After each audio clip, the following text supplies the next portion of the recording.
All right. So I am assuming that the audio is working. Usually it's working by this time. And I'll just be kind of waiting for my notification, my confirmation or whatever. But in the meantime, so I'll go ahead and get started with the announcements. Let me see.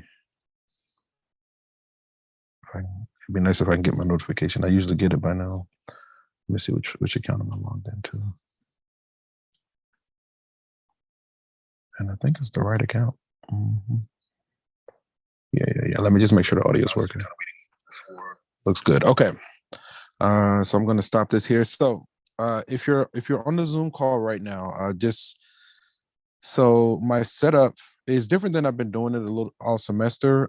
Basically, I just have a microphone with like no headphone, so you can hear me, but I can't hear you. So to get my attention, you're going to have to use you'll have to use the chat, and I'll just try to make it a point to check the chat periodically. Let's see. So as far as announcements go, let me just kind of hang out in Zoom so that that way as people come, I can try to catch them. I'll just check it back in a few. So it's a little bit distracting. Let's see. So this is I'm under the impression that this is it, right? So our last day of class is Wednesday. We actually have today and we have Wednesday, right? Um, so today what I wanted to do is go through as much of chapter 3 content as we can. And then on Wednesday, I wanted to go through as much of chapter 4. Now the questions that I'm gonna pick, we don't have to go through those questions. We can go through anything that's on Pearson, old exams, even if it's your stuff specifically. We can go through anything that's on Pearson and we can jump around. But if you don't have specific questions, then what I'll do is I'll just work as many questions from chapter 3 as I can. I'll take requests and we'll kind of work it that way. Actually, I mean, that probably would have been better for me to open it here. Let me open this up here really quickly. Let's go like this. Here. Is this one?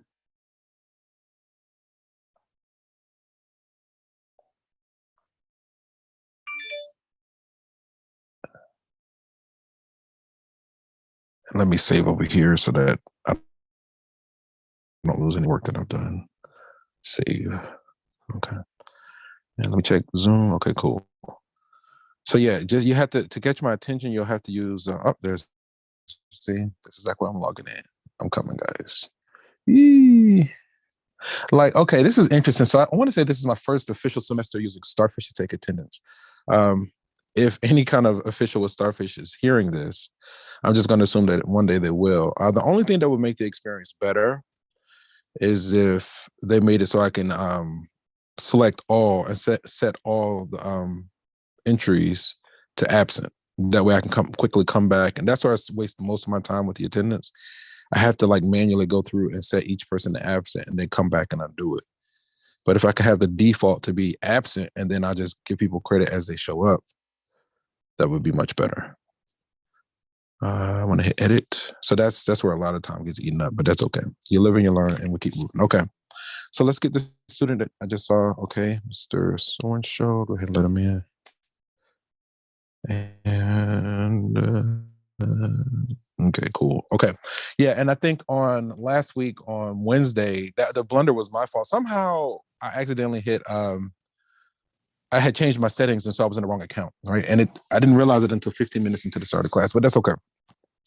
Learning how to accept what things that are, and let's be here now.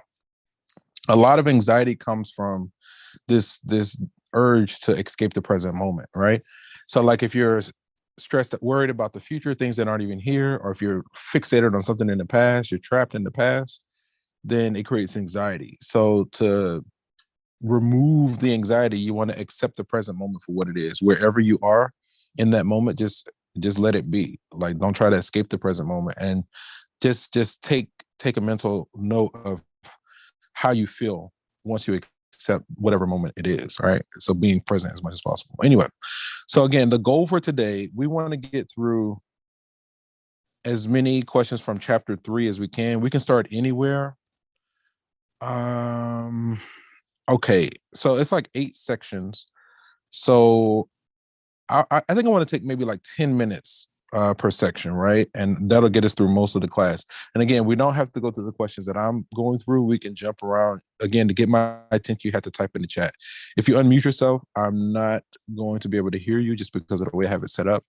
I basically have a wired connector in. I guess we can just start with the question one. That should be working over there. Let me go ahead and hit save so I don't lose my work. Save. And then let me put it back. Continue and review. Come on. This one. Come on. This one. And this one. Next. Cool. I'll leave it right there. Let me check Zoom one more time before we get the party started. You guys look cozy. Chat looks good. Okay. So hopefully my keyboard behaves today. It's against a new keyboard. It's a good, I think it was a good concept. Basically, it's a Bluetooth keyboard that has a number pad, but it's not that user friendly. Plus, it can connect to multiple devices. Like it's a way to, I finally figured out how to do it properly, but it's a little, it draws too much attention. So I was like, I don't know. And then like the screws in the back keep coming out. Like, I don't think any of the screws in the back are remaining. So like this panel could fall off at any moment. But you know, that's life. You're living, you know. And I'd be finding them all over the place. But anyway. Okay, we know how to graph that. So I think I'm gonna skip that, right? F of x equals, here, matter of fact, we can do this quickly. So f of x equals 4x minus 9. The highest exponent is a 1, so that means this is linear. So I'm gonna click on the linear tool. I'm just clicking on the graph. Let's see. So the y-intercept is -9. Okay, we need to, here it is, edit the coordinates. So we're gonna change this to -9. See, here we go. It starts function in this. Nope, what are you doing? This keyboard, I tell you. Let's try this again. I'm just clicking anywhere and then I want to edit my points. So I want this one to say 0, -9. And of course, the keyboard is not behaving.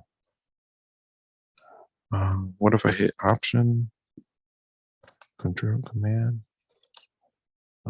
Yeah, see it? I don't like this keyboard. Okay, let me turn it off and maybe that'll help it to behave better. No? And then I think I need to turn on on-screen keyboard. Let's leave it on automatic. Let's try this one more time. Like this, like this. I'm just clicking. I wanted to edit the points and I'm trying to change this to 0. Yeah, I don't know. Okay, here, I know. Let's go here, on-screen keyboard. Let's turn it on. Let's see if that fixes it. Because you basically should be able to type.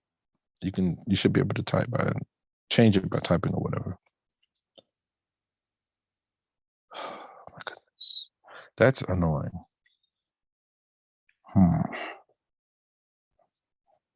Yeah, the only trouble is I'm not able to type.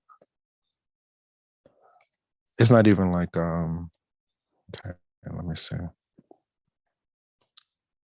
All right, that's irritating. Okay, we can drag it. That'll work. It might be a setting I need to change to allow me to edit by typing. So we have the y-intercept is -9, and then we can say we just need a second point, right? So when x is 1, 4 minus 9 is what, -5? So then 1, -5. Okay, so we can drag. Okay, we got that going.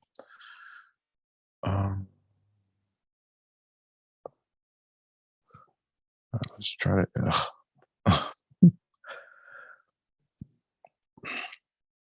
There we go. I think we're looking good. Huh? Okay. Okay. Here, since that's all review, I see why we jumped forward now. So since we're doing chapter 3, let's jump to the first question for chapter 3. I know we've done this one already, but we're just going to do a quick review. Let me check Zoom really quickly. Okay, that's okay. All right. Draw a graph to match the description given. G of x has a negative derivative from -infinity to -4 and a positive derivative from -4 to infinity. Okay, so a negative derivative, if the derivative is negative, that means the original function is decreasing. So basically it's going from decreasing to increasing. So on the left side of -4, it should be decreasing. So it can't be A or D, and it can't be C because C is centered on +4, but these changes are centered around -4. Oh, we already got that one done. Okay, let's try to get to one we haven't answered, because I know we did a few of these. So I'll jump to one that we haven't done, especially since we have these recordings. Okay, let's start here. So this comes from section 3.1, question 41. It says, find any relative extrema of the function. List each extremum along with the x value at which it occurs. Identify intervals over which the function is increasing and over which it's decreasing, and then sketch the function. Sketch the graph of the function. So describe any relative extrema, right? So the extrema, basically you look at the first derivative and set it to 0. So looking at this first derivative right here, right? So when you take the derivative, that the derivative of 4 is 0 because the derivative of a constant is 0. And then the derivative of 2x cubed is going to be 6x squared, right? So if you set 6x squared equal to 0, x is going to be 0, right? So then you have to decide, is that a relative max or relative min?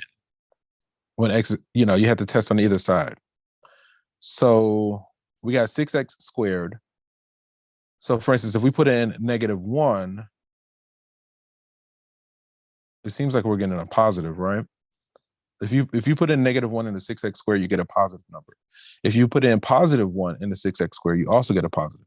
So that means that the original function is increasing on the left side of this critical number and on the right. So that means it's neither a relative max nor a min.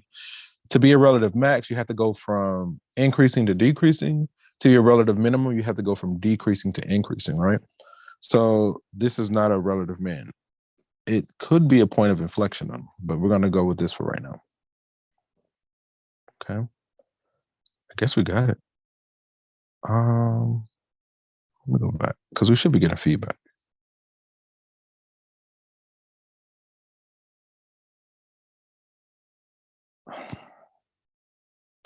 Let me see, 3x squared. Why is this behaving so weird? Let me see. Let me try a different thing real quick. If I go to view, allow. Yeah, this is what we were already doing. Let's try this again.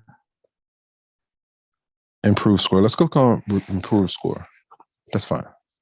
Because I think last time I clicked on review and something else, and that's probably why I was behaving that way. So then let's start with question 9, since that's one that we haven't done. Okay. I know it might be a little bit small on your screen, but and let me check Zoom really quickly. Okay. So let's see. It says find any relative extrema of the function. List each extrema. Okay, let's just start with the first part. Describe any relative extrema, right? So the relative extrema, we got to look at the first derivative, right? Whenever we have these questions, it's not a bad idea to go ahead and look at the first derivative and look at the second derivative. The first derivative tells us about whether the original function is increasing or decreasing, right? So whether it's going up as we trace it left to right, or whether it's going down.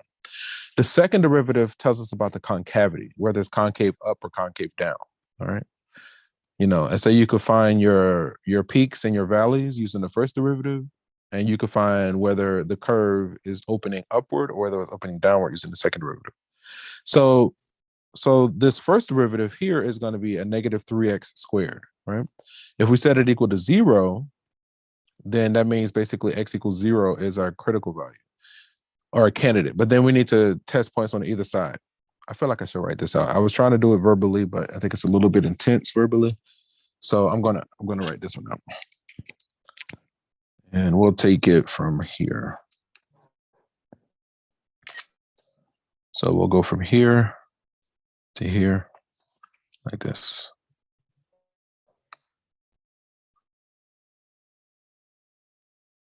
Here. We'll take some notes. All right. Okay.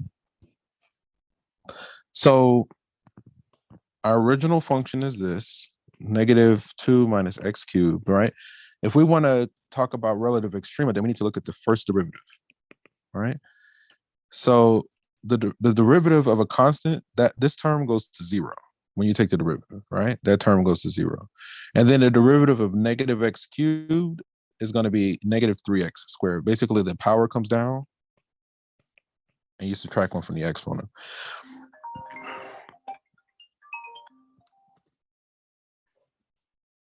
Hey, I have to call you back. I'm in class right now. All right. So then if we want to find the extremity, we want to set this as 0 and solve. And divide by -3 and take the square root. Basically, you get x equals 0 is your critical number that you want to consider, right? So then we need to determine if this is a relative max or a min, right? So when x is 0, right, the first derivative is 0. So then we need to test something on the left. So if we plug in -1 here, right, then our f prime of x, if we plug -1 into the first derivative, we get a negative result, all right? So the first derivative is negative on this side. So that means the original function is decreasing. If we choose the number on the right side, I think we also get a negative, right? So if we choose like 1, we still get a negative result over here, which means the original function is decreasing. So it's decreasing on the left and it's decreasing on the right. So that means no relative extreme, right? Because you got to have a change in sign on either side, right? Okay. So there are no relative minimum points and there are no relative max. We're going to go with that and check the answer. There we go. That's the response that we're looking for. Identify intervals over which the function is increasing or decreasing. I think we want to say it's increasing over.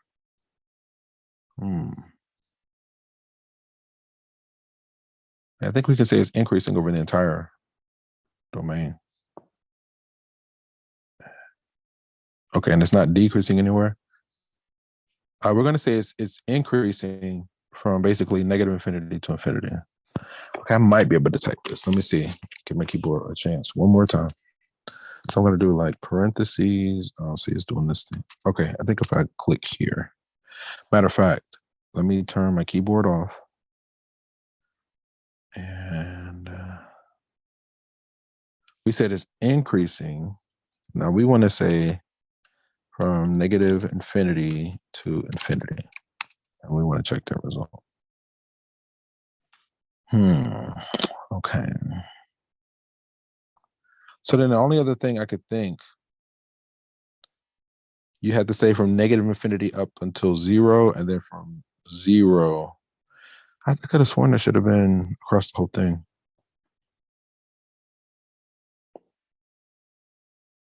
Oh, it's negative, which means it's decreasing. Duh. Why did I say increasing?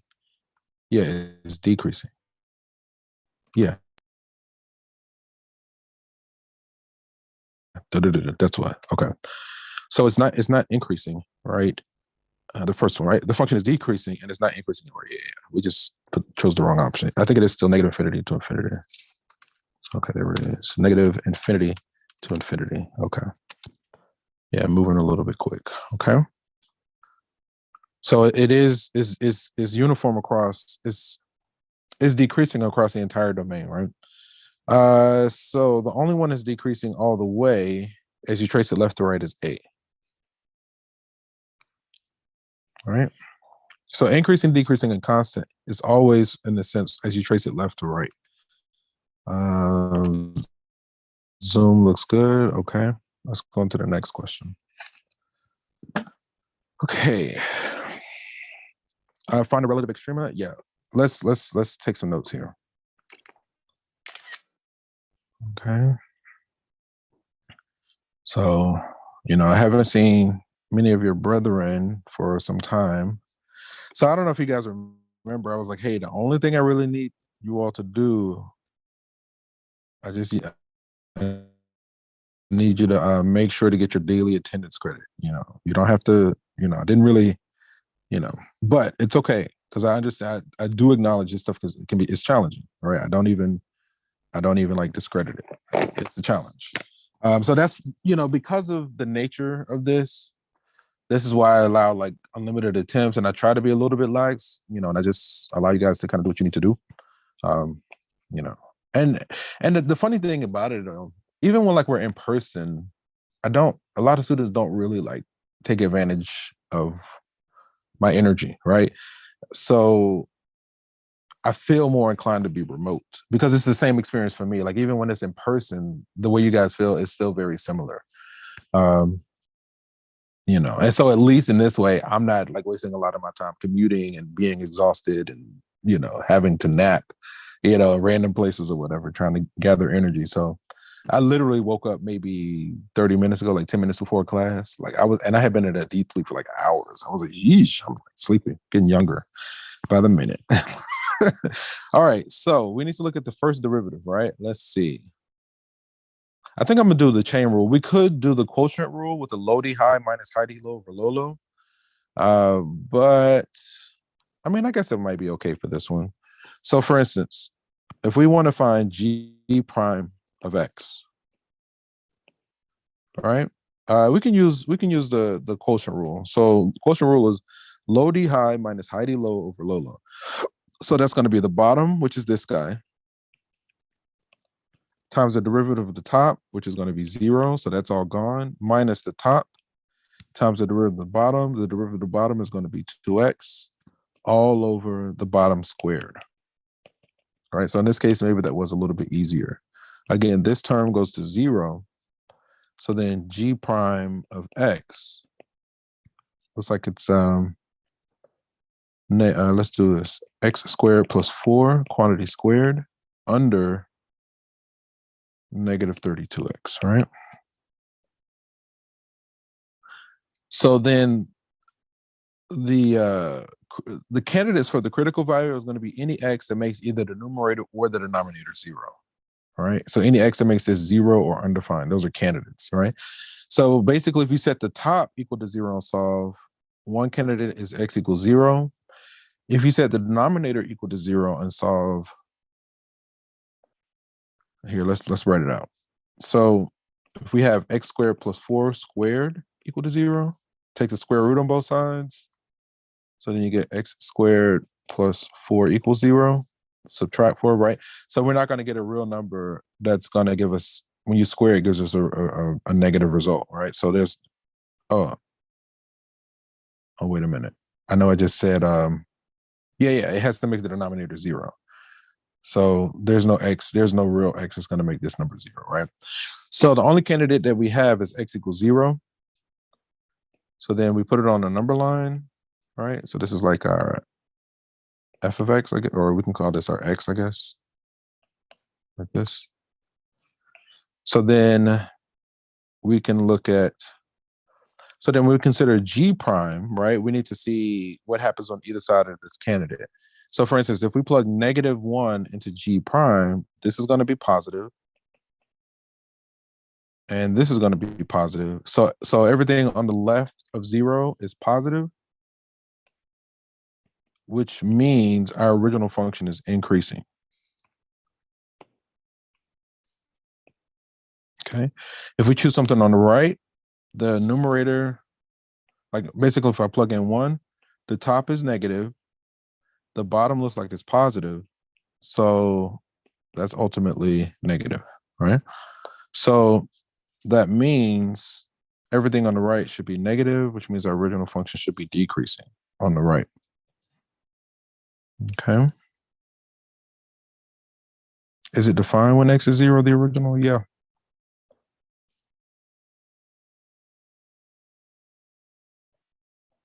Let me think about this. Yeah.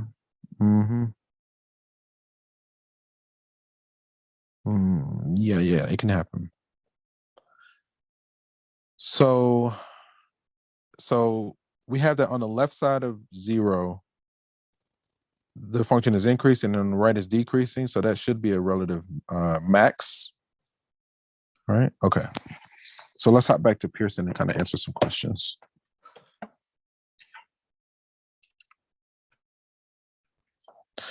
So we only got one.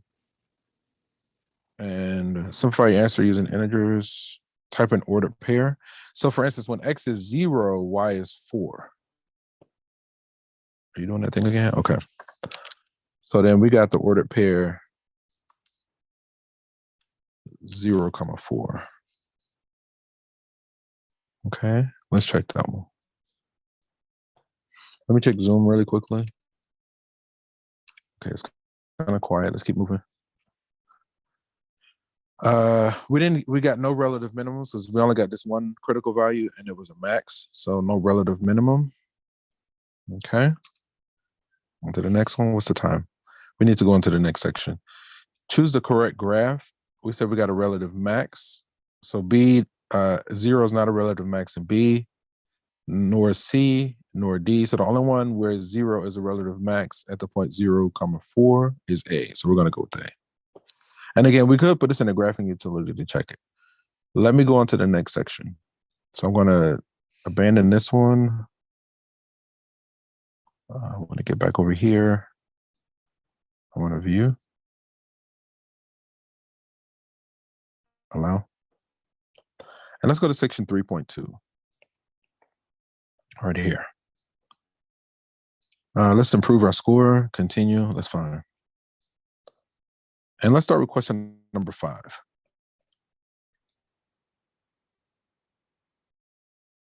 Okay, this comes from section 3.2, question 33. Sketch the graph. This is on using the second derivative, right?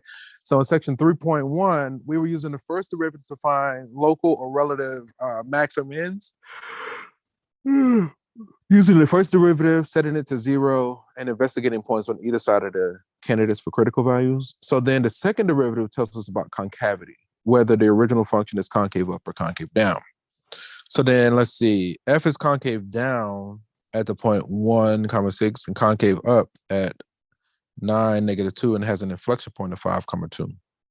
So over 5 and up 2. Okay.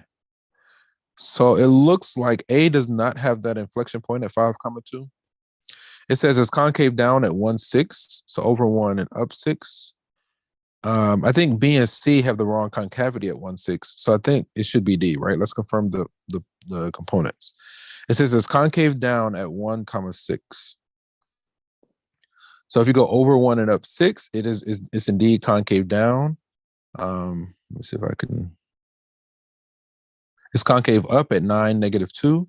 So if we go to the right 9 and go down 2, it is concave up, right? The cup opens upward.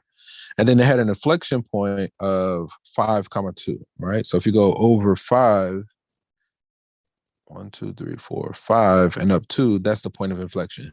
That's the point where it goes from concave down to concave up, right? So we're going to go with D. All right, so D satisfied all of those components. And I'm trying to get through as many questions as I can, doing the best I can to be cognizant of time. All right, let's see this one. This one says, okay, let's kind of, let's just go like this. So another one. Okay. All right, let's get this to go.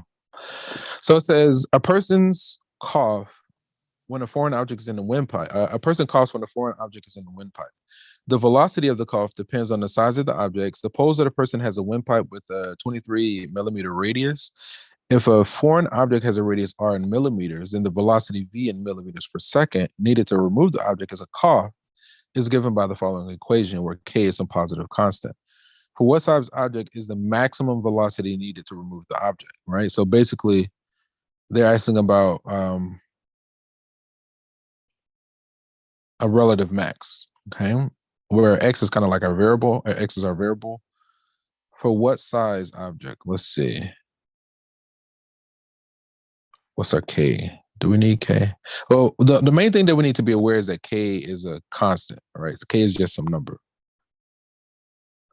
An object that has a radius of blank, type an integer or simplify, we'll need a maximum velocity to remove it.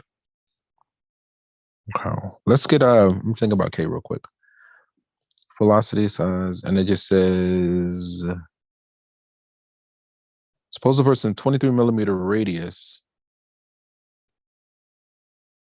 The velocity of cough depends on the size. Suppose a person has a windpipe with a 23 millimeter radius. If a foreign object has a radius r, in millimeters, then the velocity v in millimeters per second needed to remove the object is given by the following, where k is some positive constant, right? So for what size, can we solve for k? Let's just kind of treat k like a constant, and we're going to leave it for right now. Okay, let's give it a go ourselves, and then if we need support, we'll come back and get some support. So let's start by getting a copy of this guy. Okay, we want to take it from here and here. What size object? R. So we want to maximize this based on R. Okay. Let's go here. Come on. All right. Okay. So again, so as we kind of work these, we're going to treat k like a constant, just like a number, and we're just going to focus on R. So we need to look at v prime. All right, we need to look at v prime of R. So we can distribute that k. If we distribute the k, basically we're doing d by dr of 23. Let me think about it. Trying to keep it simple. Here, let's do it a little bit different. So again, k is a constant. I'm going to use the product rule. I know it's a little bit extra, but I'm trying to keep it simple. So if we use the product rule is the first times the derivative of the second plus the second times the derivative of the first. All right, so let's try that and see if that's any easier. So the first is just, you just repeat it, times the derivative of the second. So the derivative there is going to be, what is that, 46r minus 3r squared, right? So the first times the derivative of the second plus the second will be all of this, but the derivative of a constant is 0. All right, so then the second part kind of gets wiped out. So this would be it for v prime of R. And again, k is just some positive number, right? So then to find our critical value, we want to set this to 0 and solve, right? We can divide both sides by k because it's positive. So then basically we would say 46r minus 3r squared. We want to set that to 0 and solve, right? I'm going to move everything to the right and put it in like descending power order. So this is the same as 3r squared minus 46r equals 0, right? Okay. So then, let me see, 4 and 6 is what, 10? So we can factor out an r from both of these terms. So we can rewrite this as r times 3r minus 46 equals 0. So then from here, r equals 0, or if you set the second part, 3r minus 46 equal to 0, and solve. So then r equals 46 by 3, which is let's see. I mean, we could probably leave it like that. That's a 1 and a 16, so that's 15 and a third. All right. I'm going to leave it as the 46 by 3. Oh, but then the other thing is we need to confirm whether this is a max or a min. So if we put this 15 by 3, 15 and a third on a number line, and then we need to look at f prime of r, or is it f? It's probably v. We need to look at v prime of r, right? So on the left of this would be something like, you could do 0. I think I'm gonna do 1 in the first derivative.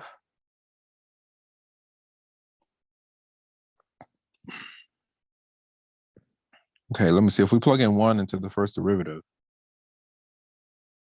there's going to be 46 minus 3, which is a positive number. This is positive.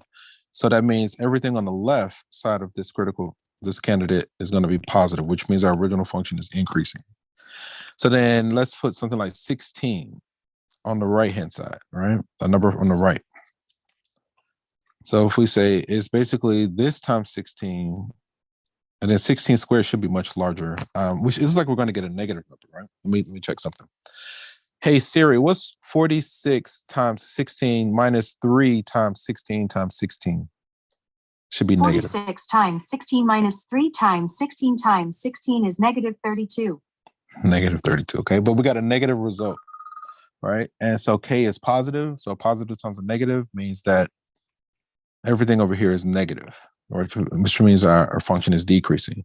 So that confirms that this is a relative max, right? We can go with either 46 over 3 or 15 and a third. We confirm that it is a maximum. So that's the R. So let's hop back to Pearson and see. All right. Type an integer or simplified fraction. Did we get 0 as a critical number? We probably should test, but I think the problem with 0, we don't have a number on the left to test to confirm whether it's a max or min. And it did not ask for absolute max or min, it wanted the relative max, right? When we plug in 0, we get negative 46.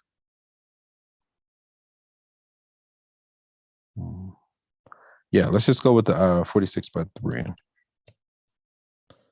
Radius of type an integer or simplified fraction, 46 by 3 millimeters.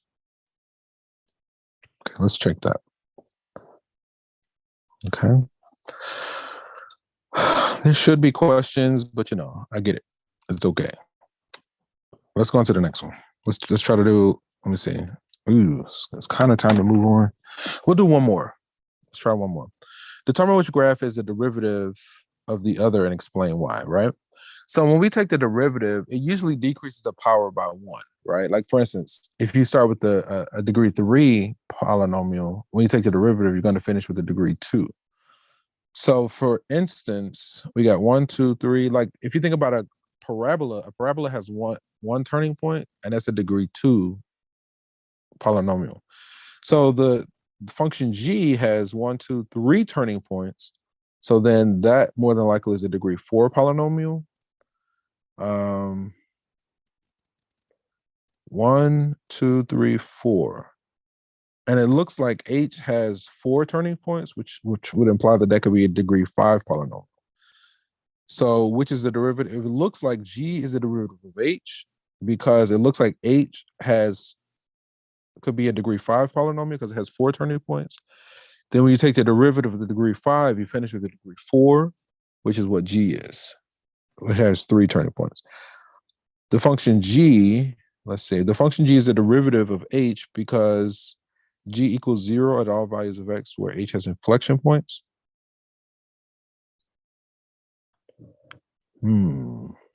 Okay, so g is the derivative because g equals 0. Let's come back to that. Function h is a derivative. No, neither. No. Okay. I feel like it's A or B, right? So let's go back and investigate these. Let's see. It says the function g is a derivative of h because g equals 0 at all values of x where h has a relative max or min. Okay, if g is the derivative, right? Let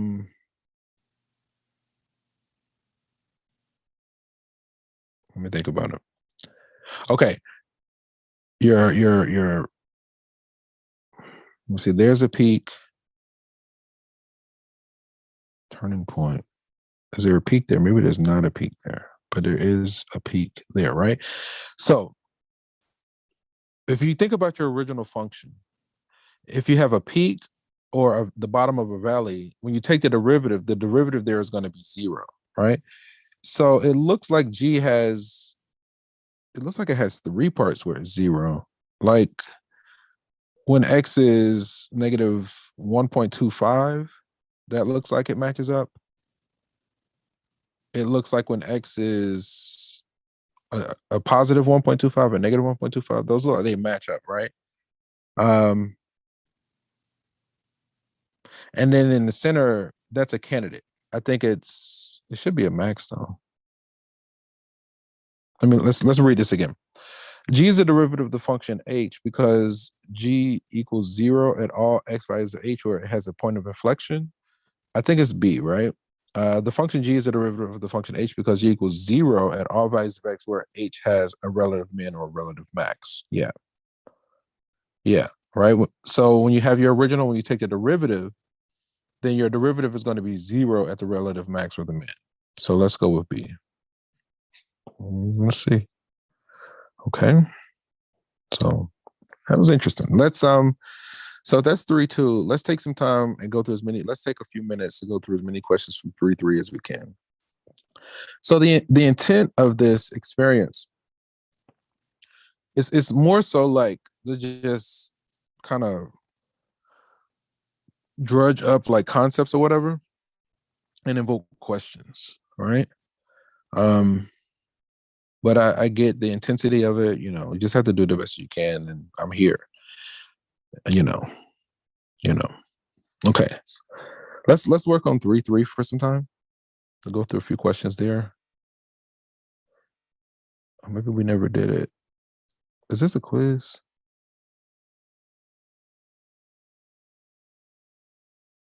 Okay. Let's start on 3-3. And then we want to start with a question that comes from 3-3. So we're going to have to fast forward a little bit. Let's see, that's a review. Augmented review. Let's go 2.3, 3.2. We want 3-3. Okay. So this is the first question from section 3.3. This is question number 1 from the back of the text. It says, determine the vertical asymptote of the function. Okay. So the vertical asymptote, let me think about it. All right. Usually the vertical asymptotes are any value of x that makes the denominator 0, but it cannot also make the numerator 0, right? So for instance, if we plug in x equals 9, that makes the denominator 0, and it does not make the numerator 0. So it should be x equals 9. Just the 1. It does not have 3, doesn't have 2. It should just be the 1. One vertical asymptote, x equals 9. All right, keyboard, you're up. X equals 9. Let me zoom out. Okay, that's better. I can see now. I'm gonna just hit enter. Cool. Next question. So all I did, any x that makes the denominator 0 and does not make the numerator 0. If it makes both the numerator and the denominator 0, that's not a vertical asymptote. That's going to be a hole or a gap in the graph. All right. Okay. Let's try another one. Vertical asymptotes, right? Let's take some notes here, because basically we need to do a little bit of calculating. Let me do the following. Like this. Smaller number, like this is fine. I'll go with this. So yeah, the keyboard, I mean, it took a little bit of getting used to. I think I'm working out the kinks and getting it to behave. It's not so user-friendly, but once you figure it out, it's okay. Yeah. I just want to drop this here. So this kind of is a low-key product review of the Jellycone keyboard. That's the keyboard that I'm using. It's like it's a Jellycone Bluetooth keyboard that allows you to connect them like up to, this one allows up to 4 devices. So you can like just with the touch of a button flow from working on an iPad to the laptop to your phone to wherever, you know, to your Apple TV. Okay. So determine the vertical asymptote of the following, right? So we want to, basically that's going to occur any x that makes the denominator 0 and it does not make the numerator 0, right? So what we want to do is set the denominator equal to 0 and solve. All right. So then it looks like maybe we can factor this into something of this form, all right? Where we have x and x. Okay. So because this second sign is plus, that means our two signs are the same. This first sign tells us the sign of the larger number. So if the larger number is plus and they're the same, then they're both plus. We're looking for two numbers that multiply to give us 18 and add to 11. 9 and 2, right? 9 and 2. Okay, so now see this. Watch this. So if you solve, x equals what? -9 and -2. But then where, even though -2 makes a 0 in the denominator, it also makes a 0 in the numerator. So that means -2 is not a vertical asymptote. That's going to be a hole or a gap in the graph. So we only have one vertical asymptote when x is equal to -9. Right? So this is a case, this is an example of what that special case we were talking about. Okay. So x equals -9 is a vertical asymptote. one vertical asymptote right here. Come on. Type an equation, x equals -9. Yeah, keyboard, you got it. You're not giving me a hard time. Like it was drawing too much attention. It was kind of irritating, but it's okay. Horizontal, right? Okay. So for the horizontal asymptote, there's basically a three-pronged test you got to go through. Basically, you're comparing the degree of the numerator to the degree of the denominator, all right? So in this case, the degree of the numerator is 1. The degree of the denominator is 1. Did I say nominator or denominator? Making up words, well, I'll tell you. It's the end of the semester. I just want you guys to finish your work and do what you need to do and keep it moving. It's not easy. Hopefully, hopefully you were able to get what you needed from the experience. It doesn't stop you. Oh, okay. What did I do? Stop. Thank you. Stop. Thank you. Oh, all right. That's a little bit better. Okay. All right. Horizontal, right? So the degree of the numerator is 1. The degree of the denominator is 1. So since they're the same, a horizontal asymptote is going to occur at the ratio of the leading coefficients. So basically, it's going to be y equals 3 divided by 9, which is y equals a third. So it has one horizontal asymptote right here, and it's going to be y equals 1/3. Oh, come on. There. Good. Y equals 1/3. Long time coming. Let me take zoom really quickly. Okay, I think you guys are okay. Horizontal here. Okay. So again, for horizontal asymptote, we compare the degree of the numerator to the degree of the denominator. So this is like case number 1. The degree of the numerator is 5. The degree of the denominator is 6. So the degree of the numerator is less than the degree of the denominator. So that means the horizontal asymptote is going to be y equals 0. So it does not have to, it has 1, and it's going to be y equals 0 in this case. Okay. Sketch the graph of the following. Okay. Let's zoom out a little bit. All right. It says, on what intervals is the function increasing and decreasing? Okay. So usually if we're doing increasing, decreasing, or constant, we need to look at the first derivative, find our critical value, and then that tells us everything that we need to know, right? So with that, let's start by getting a copy of this guy. We're going to take some notes. It's interesting because I personify like these questions.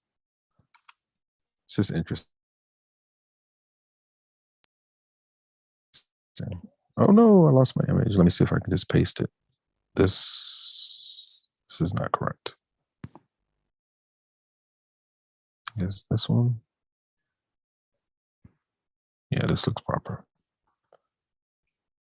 Okay, come on. This is not the right one. Let's delete, and it should be this one. Yeah, I think this is it. Okay. So first, let's determine whether this function is where it's increasing, decreasing, or constant. So we need to look at the first derivative, and ultimately we also need to look at the second derivative. So let's just go ahead and find f prime and f double prime. So here, let me start here. We have our f of x. Our original is this x minus 2 under -1. Then our first derivative, I'm just going to use the I'm gonna just use the quotient rule. Low d high minus high d low. So the bottom, which is this guy, but the derivative of the top is 0. So that's all gone, minus the top times the derivative of the bottom is just going to be a 1 over the bottom squared. So then all of this boils down. This goes to 0. Double negative is positive. So then it all just becomes x minus 2 quantity squared under 1. Okay. And then let's look at f double prime. So basically the derivative of that guy. So I'm gonna just use the same technique, low d high. I'm just gonna go start here at the minus high d low. So the derivative of the bottom is gonna be 2 times this x minus 2. And then it would be times 1, right? So again, if we say the bottom times the root of the top minus the top times the root of the bottom, okay? All over the bottom squared. And then let's simplify. Ultimately, it looks like we get negative 2x plus 5. We can leave it like that. That's fine. Actually, something might cancel. Let me back up a little bit. So I'm going to write it as negative 2 times x minus 2 over x minus 2. And actually, it's supposed to be x minus 2 to the power of 4 because we got to square that. So then we have a power of 4 here. And then basically this x minus 2 is going to change this 4 to a 3, right? So then ultimately we get this x minus 2 cubed under negative 2, okay? So our candidate for critical value is any x is going to make either the numerator or the denominator 0 for the first derivative. So the only candidate is x equals 2 because it makes the denominator 0, right? So let's investigate. So here is x equals 2, okay? If we're considering f prime of x, that's going to make the first derivative 0, right? Actually, it's going to make it undefined, right? So instead of 0, it makes the first derivative undefined. So I'm going to put a vertical bar. So then we want to test on either side. For instance, let's do when x is 1. I usually like to do when x is 0, but let's test when x is 1 right here. So if we plug a 1 into this, we're going to get a positive result. All right. So if we plug 1 in, so that means that everything over here is positive, which means our original function is increasing on the left side of this. On the right side, let's try when x is 3. Looks like that's positive as well, right? It's going to be positive as well. So it looks like it's still increasing. So it looks like our original function is always increasing. It looks like we might have a vertical asymptote. Yeah, we have a vertical asymptote at x equals 2, and it looks like it's increasing on the left and the right. There probably aren't any points of inflection either, but let's kind of go with this for right now. So the graph of the original is like this. It's the reciprocal function. It's been inverted. It's been flipped vertically, and then we moved it to the right by 2, right? So that's why we had that vertical asymptote at x equals 2. Cancel. Okay. So let's look here. So I think that we got that it's increasing. It's increasing on the left side of this asymptote and the right side, all right? So it's increasing, right? And it's never right here, this one, C. And then it's increasing, interval notation, radicals is needed, commas to separate, right?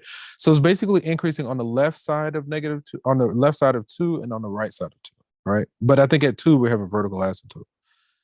So it's increasing, okay, like this, as x goes from negative infinity up until 2.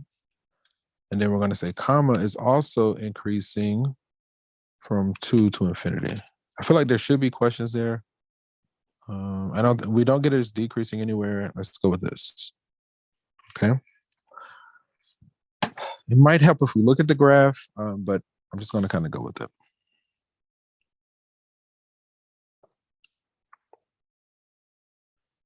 We did not get any relative extrema. There are no relative extrema. Vertical asymptote. So the vertical asymptote is that any value of x that makes the denominator 0 and not the numerator. So that's going to be x equals 2. It has one vertical asymptote, x equals 2. Finally got the rhythm of this keyboard. Oh no, we're almost out of time. X equals 2. Okay.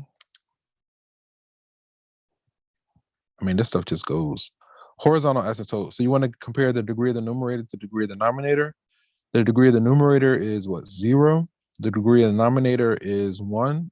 So since the degree of the numerator is less than the degree of the denominator, it's going to be y equals 0. Horizontal asymptote y equals 0.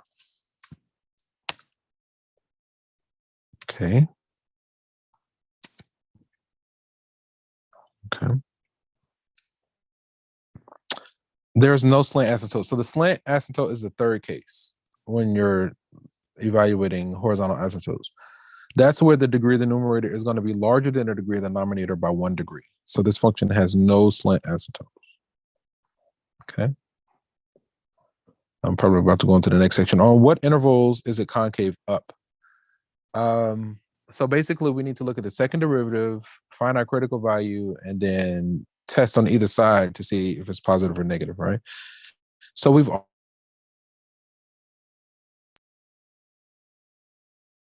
already found our second derivative, right? You see it kind of, so this is our, cancel. Again, this is our f double prime of x. So 2 would be our candidate. So we can just use what we already have. We can look at f double prime of x. When we plug in 2 into the second derivative, that gives us an undefined. So then on the left side of 2, let's try when x is 1. We get a double negative, so we get a positive. So what that means is that our original function is concave up on the left side of 2. All right. We said it's increasing, so it might be like it'll curve up or whatever. And then on the right side of 2, I think it might, let's see what it's looking like. So let's choose something like 3. When x is 3, it looks like we get a negative result because this is going to, the bottom is going to be positive. The top is going to be negative. A negative divided by a positive is negative. Okay. So it's negative on the right side of 2. And so that means our function is concave down.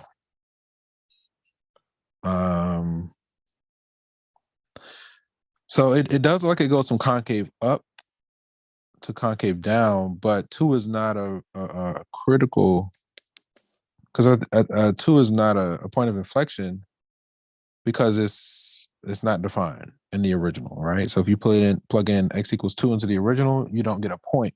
But we can acknowledge that the original graph goes from, it's concave up on the left and concave down on the right. All right, so we can at least say that. Okay, so as soon as this loads, come on.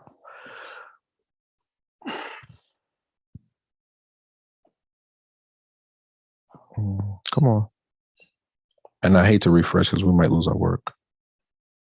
Let's see, can I like,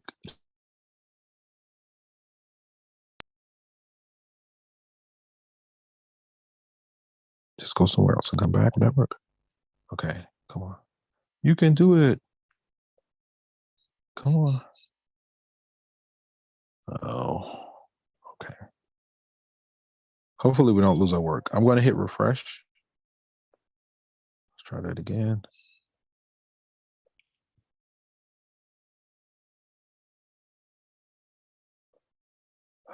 Okay. 3. We left off here. Can we okay. Okay, here it is. So concavity. We got that as concave up on the left side. No. Settings. Turn this off. Okay. Okay. It's concave up on the left side of 2. So we're going to do parentheses from negative infinity up until 2. And then we said it was concave down on the right side of 2. So 2 to infinity and beyond. 2 to infinity, like Buzz Lightyear, right? Okay, let's check. Okay. All right. We got about 15 minutes remaining. Let me take approximately 10 minutes to go through the next section. We did as many questions as we could. I don't want to resume. Let me just close this out. Overview. Allow. Let's look at 3-4. Let's do as many questions as we can in like 10 minutes from 3-4. Max and min. Find the absolute max and min, right? So the only difference with absolute max and min It's just like finding the regular max and min, but then you're given a closed interval so you can test endpoints, right? So let's hop to the first question from section 3.4. 3.3. 3.4. Is that the first one? Can we go back one? That's 3.3. Okay. So it says an employee's monthly productivity M and number of units produced is found to be a function of the number T of years of service. For a certain product, a productivity function is shown below. Find the maximum productivity in the year in which it is achieved, right? So basically they're asking us to find the absolute max of this function as T goes from 0 to 40 inclusive, right? Okay. Basically, we just need the function. We don't really need the rest of it, but that's okay. Ooh, I am feeling a little bit nauseous. Let's take this.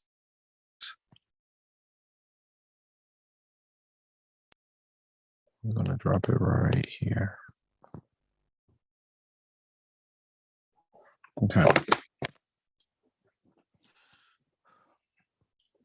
So if we're going to maximize this, we need to basically look at the first derivative. So then we need to look at m prime of t.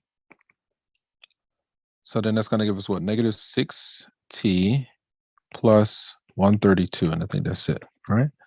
So then we get if we set this equal to 0 and solve, we get our candidates for critical numbers. Subtract and divide. So then ultimately t is going to be equal to, let me see, that's a 22 positive. Okay. So then we need to test when it's 22, and we need to compare this to the first derivative. This gives us 0 in the first derivative. So on the left of 20, we could do 0 into the first derivative. That'll give us a positive result, which means our original function is increasing. And then on the right, we could do something like 30. 6 times 3 is a negative 180, which is ultimately going to be a negative result, which means we're decreasing on the right-hand side. So that confirms that this is a relative max, right? So then we need to compare this critical value to the endpoints, right? So we need to do a table like t versus m of t. Okay. The endpoints, I think, were 0 to 40. So when t is 0, when t is 22, and when t is 40. Okay. So if we plug 0 into the original, it looks like we get a positive 170. If we plug 22 into the original, I'm going to have to crunch that one. Let's see. Hey Siri, what's negative 3 times 22 times 22 plus 132 times 22 plus 170? Negative 3 times 22 times 22 plus 132 times 22 plus 170 is 1,622. Okay. And then we can do the same thing for the 40. Hey Siri, what's negative 3 times 40 times 40 plus 132 times 40 plus 170? Negative 3 times 40 plus 132 times 40 plus 170 is 650. Okay. So basically we took our critical number that we found and we compared it versus the endpoints. And then whichever of these numbers is the highest is our absolute.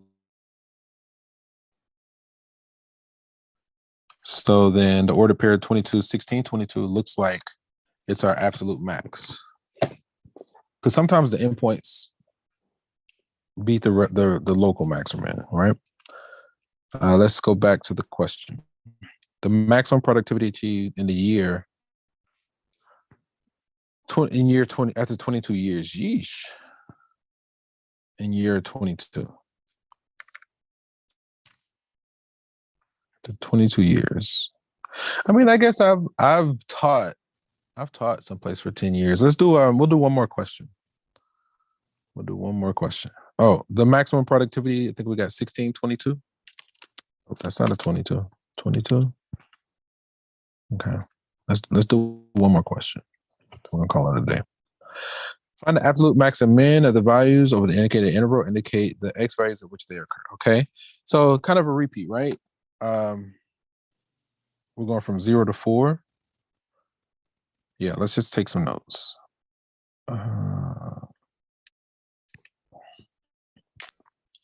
I'm going to take it from, I guess we can take all of this.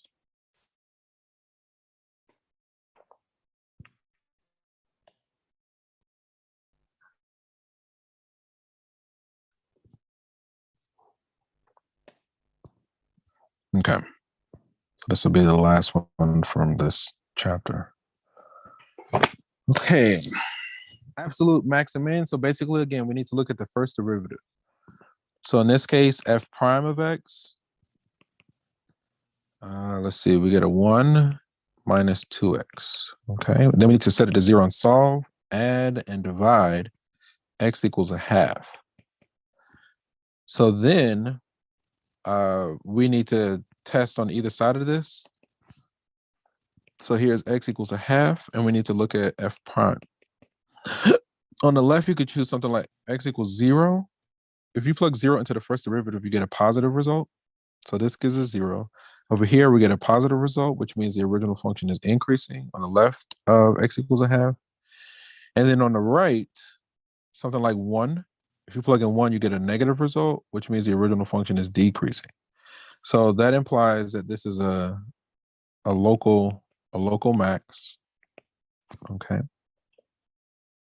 So then we need to compare this critical value, this relative extrema, to the endpoints, right? So we're going to have our x versus our f of x. I think we got 0, we got a half, and we got 4. And let's see. So when we plug in 0 into the original, we get a 4. When we plug a half into the original, hey Siri, what's 4 plus 1/2 minus 1/2 times 1/2?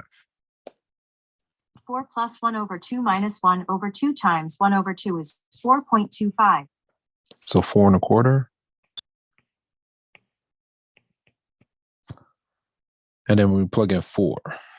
4 plus 4 is 8. Minus 16 is -8. Okay.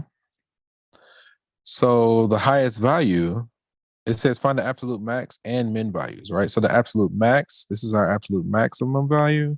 And this is our absolute minimum value. These are both. And the reason it's absolute is because we have the endpoints. Right? We have it's being tested over a closed interval. So we got our absolute max, we got our absolute min. Okay. Yeah, this is going to be it because we're pretty much out of time. All right. Let's see. The absolute maximum value. Thank you. Stop. The absolute maximum value, 4 1/4, round to 2 decimal places, so 4.25. 4.25 when x is a half. Round to 2 decimal places, so 0.5.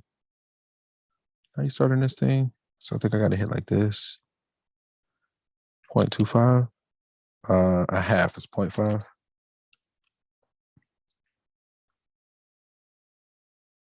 Okay. And then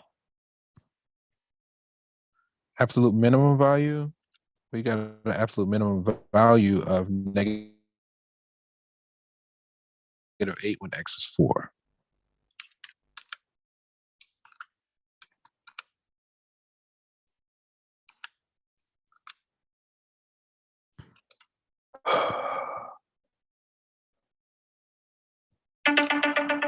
Thank you.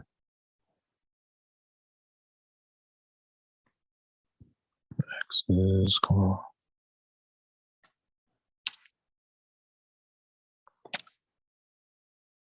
Okay. All right, that was a decent review. We got halfway through chapter 3, right? So we're doing our best to get through just as many questions as we can with whatever time that we have, right?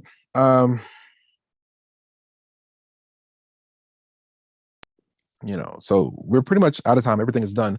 Let me just see, just as a recap. So there is a hard deadline. There's a hard deadline for all old assignments this upcoming Sunday night at 11:59 p.m. That should be May 1st. So 11:59 p.m. on Sunday, everything locks out. And then 1 minute later, your final exam should become available. Okay. Quick question. You know, if per request, if it's requested and it's scheduled, I might be open to doing like a tutorial session. But it has to be requested. If nobody requested, you know, then we have to schedule it and try to like actually link up. But if no request comes through, then you know everything will just be on Pearson. So we have one more session. We'll meet on Wednesday, same time, same place. You know how to find me, where to find me, and we'll kind of go from there. Okay, guys. I'm proud of you guys. Keep doing the best that you can. You know, it's okay. It's a challenge. Just do your best. Right. If you need help, you have to ask. A closed mouth don't get fed. So if you don't say anything, you know, it's only so much that I can do. Let me check the chat really quickly. It's on Pearson. The final exam will be on Pearson. So right now I have it set up to where, you know, everything locks out at 11:59 p.m. on Sunday. A minute later, your final exam becomes available on Pearson. It's cumulative, basically beginning to end, unlimited attempts until late Friday, like probably Friday night at 11:59 p.m. Right? It should be available for the 5 days. I think, but that Friday at 11:59 p.m. that's a hard deadline. There might be a little surprise, right? Not much of a surprise, just something that you can, if you need it, you can take advantage of it. But the way I set it up, hopefully you don't need the surprise. But I do acknowledge that there are people that will need it. So more on that, you just have to kind of be vigilant and be looking out for it. But for right now, you want to do the best you can. Be done with all old stuff by this upcoming Sunday night at 11:59, going into Monday morning. And then 1 minute later, your final exam becomes available. Okay. Hopefully that answered your question. Let me check the chat one more time.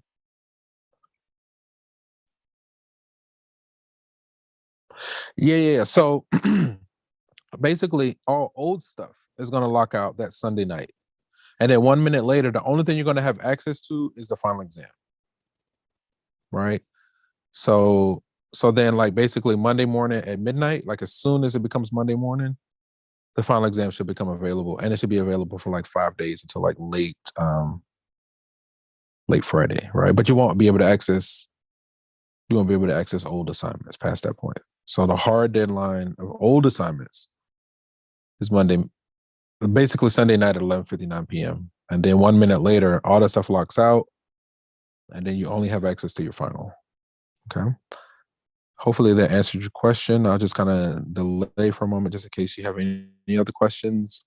And also just kind of be on the lookout for a possible Easter egg. I might send it in an email. You know how I am with emails. I don't really check them because I just be ripping and running, trying to survive and pay bills and all this other stuff, trying to adult, but I'm not an adult, clearly. Adulting, man, I tell you, it's no joke. It's just so many variables. Like, honestly, once I get the power, I'm going to totally revamp this whole thing.